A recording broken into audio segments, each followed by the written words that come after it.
Hi, I'm Jim Roberts, and I'm going to be visiting with you about the virtual ISASP assessment process. And what I'm going to be walking through with you today is how the assessments work virtually and how you're able to let me know if everything is working fine for you so you'll be ready to go during the testing window of May 17th to May 28th. Somewhere in that window, we'll be letting you know when that is going to be for your opportunity to be able to be assessed. So just be watching for more in there. But this is the very first phase of what we need to do. We have to find out if this is all going to work for you on your end. So let's get started. The first thing you need to do is go to this web address. And I'll be having this in an email to you, so you'll be able to click on it and it should take you there. But in case you lose that email, here you go. Then, once you get to this page, down at the bottom it says Practice Tests. Click Practice Tests. So once you get into here, you do have a Tutorials tab, you have a Mathematics tab, Reading tab, Language Writing tab, and possibly Science. If you're in grades 5, 8, and 10, you will see Science on here. Now, if you want to go through the tutorials, please feel free to do so. All you need to do is find the tutorial that you're interested in and then just click the Start button and you'll be able to watch that tutorial. Let's see if your computer or your technology system in your home will work for you. So what I'm going to first do is click Language Writing, and you'll notice on the left side there are grade levels on the left side. We're not totally sure if a grade level is going to appear for you over here where you can see a whole bunch, or if the grade level you're already assigned will be the only one that'll show up for you. If it all shows up like this, just click on your grade for this one. And I'm just going to click grade 5 for this. Now, under grade 5, there are two options I can select. One is the practice test. One is the practice test with text-to-speech. If you're someone who does need the text-to-speech option, know that that is available, and that would be the start that you would click. If you don't need the text-to-speech, click the Start button up at the top. It just makes your screen a little less congested when you do that. So I'm just going to click on this text-to-speech option right here for language writing. I'm a guest, no problem, so I can click Start. Always read everything on the screen. Don't overlook anything. I can't emphasize that enough. Because you're not in the classroom with a teacher and other students, you have to also be reading everything that appears on the screen for you. And when it's being administered to you, you'll be seeing these kinds of things also. So I've just read the screen. I click Start. Now, for the language writing, there's a story on the left side, and you'll notice that there is a scroll bar on the right side of that window, or I can roll the wheel on my mouse, and that'll also move it. You'll be reading all of these text items that appear over in this window. You have your choice of answers also. And this works the same as if you were writing just circling the little dot on an answer blank. So you can click whatever it's going to be. Over on the right side, you'll see a little menu appear.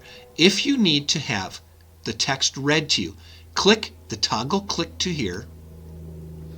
Come over to the text, click on the text. Terry wrote a report on the history of a familiar object. And you'll see it started to read for me. The same thing can happen with the question that I have. Choose the best way to write the underlined part of sentence 2. For example, yet. So that's how you can use this text feature, this text-to-speech feature. When you want to shut that off, you just click back on the toggle again, and it turns off.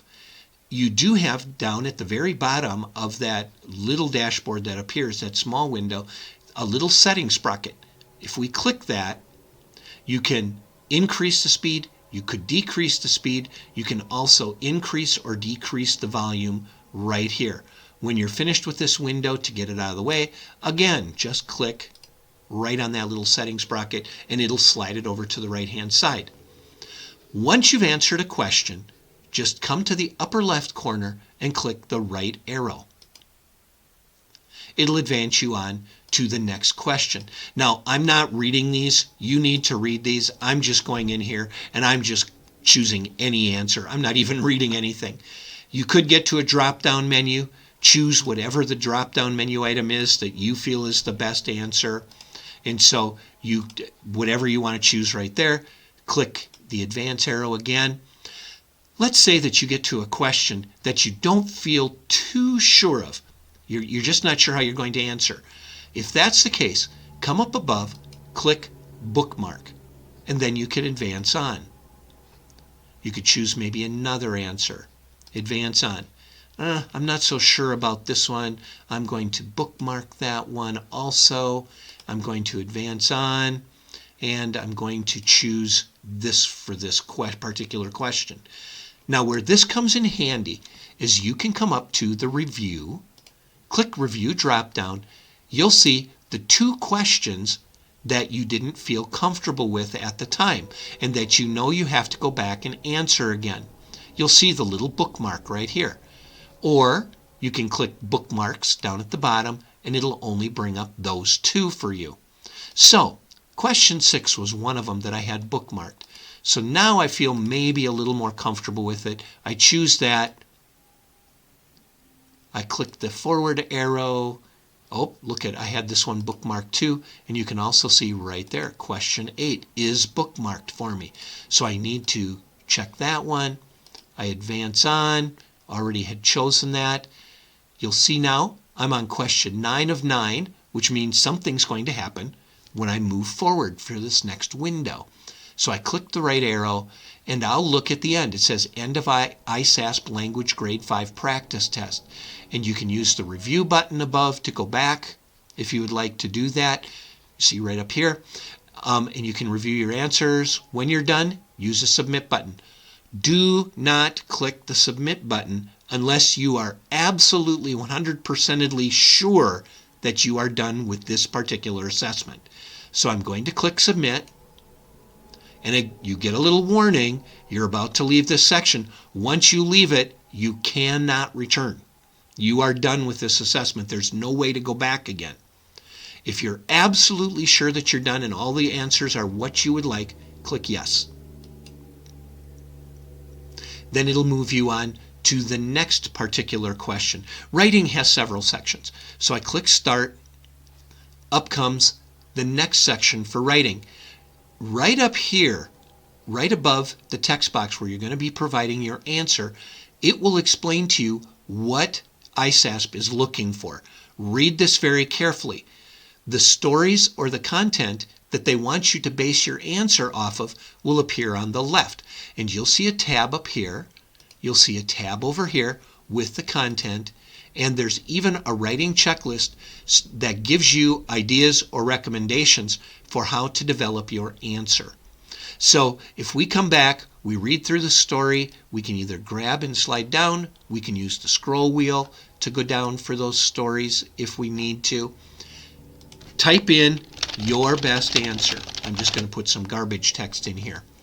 Again, because I'm in the text-to-speech, I can come over here, I can click on the text-to-speech.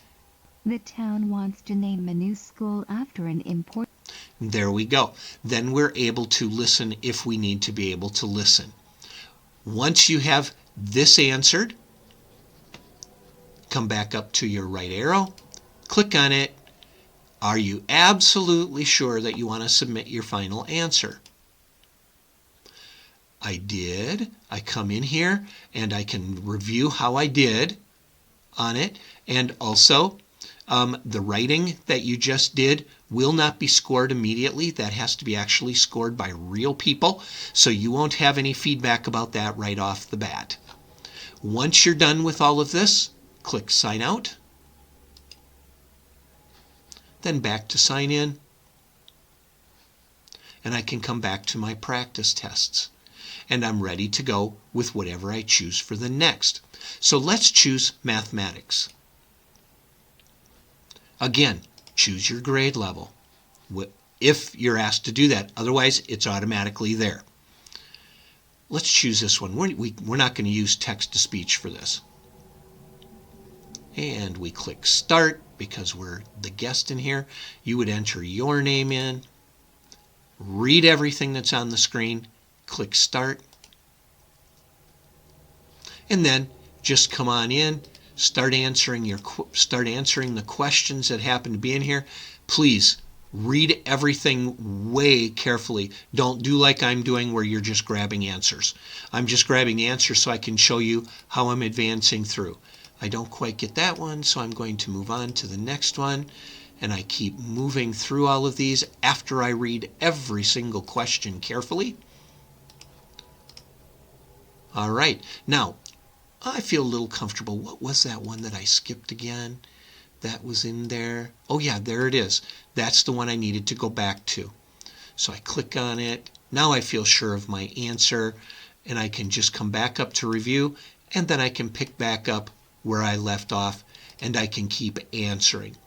It's not difficult to do at all, but that's why these practices will be very important for you to go through and not only let me know that you can't access the different parts of this assessment, but also you're going to feel more comfortable when you actually do begin the official assessment. Now, you do have some in here where it's asking you the particular question. So you're going to enter a number in the box to complete the equation. Right here's the box that you're going to be using for all of it. So whatever it happens to be, put that right inside of here. You have another one that's right down on the bottom, right down here. And then you can just click going forward again. That really is all there is to this. You're going to really want to be able to keep going. You can't take any breaks during this. You keep yourself moving through it the whole entire time until you're done. So make sure you do have in your mind, once you sit down to begin an assessment, when we contact you about the assessing times, make sure that you're all ready to go. Make sure you have all of that. Now, one thing that does come in handy for these is right up here. You do have a notepad. When you click notepad, you can type inside of here to help you keep notes, to help organize your thoughts. That's a really handy feature to be able to use. And you'll notice now when I click on it and click back into it, my notes are there in the notepad. So it's kind of like using scratch paper. And again, if a question allows you to use a calculator, you can just click on it, boom, you've got your calculator brought right up there for you. So once we're able to do this, and I am just going to go back again here, and I'm doing what you do not want to do, and that is to use that back arrow with it, because I had to literally go all the way out in order to get out of the assessment. Go in, practice on your reading. You'll notice with your reading, you don't have a text-to-speech with reading. That's not an option. And then you just come in here and do your reading. Like I said before, practice, practice, practice, practice. Now, if this does not work on your end, you can't get to the end, and it won't submit for you, please contact me right away. Please contact me prior to May 3rd if possible, because on May 3rd, I assign you to the virtual environment with the Department of Education. So it's nice to know if we're going to have some problems prior to May 3rd with this. So go through here, go all the way through the assessments to make sure you can get to the end. If everything is working out just fine for you, please send me an email and say, hey, it's working great for me, thank you. If it's not working well for you, let me know that too, because then we'll have to find an alternative solution for you to be able to do those assessments at that time. So please contact me. Again, my name is Jim Roberts. You'll see my email address on the screen. I'll be happy to get back to you and correspond with you either through email. If we need to do a phone call, I can do that. Or if we need to also do a Teams meeting, I'll be happy to do that with you also.